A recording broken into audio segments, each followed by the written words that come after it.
मराठा आंदोलनासंदर्भात सरकार गंभीर नाहीये। मोर्चा मुंबईत आल्यास गोंधळ निर्माण होऊ शकतो असं एकनाथ खडसेंचं म्हणणं आहे।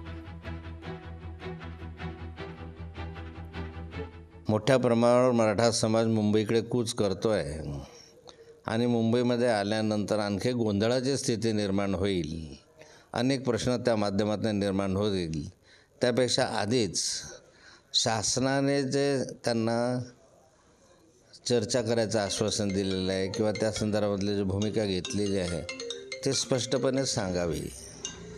एक वेळ शासन म्हणतं की मी तुम्हाला ओबीसीमधून आरक्षण देईल आणि नंतर म्हणतं की ओबीसींच्या आरक्षणाला धक्का न लावता आरक्षण देईल।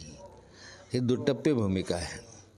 गिरीश महाजन ज्यावेळेस गेले होते त्यांनी लिहून दिलं की आम्ही ओबीसीमधून आरक्षण देऊ, सगळ्या सोयऱ्यांसहित देऊ। मग आता त्या शब्दापासून सरकारने मागे जायला नको।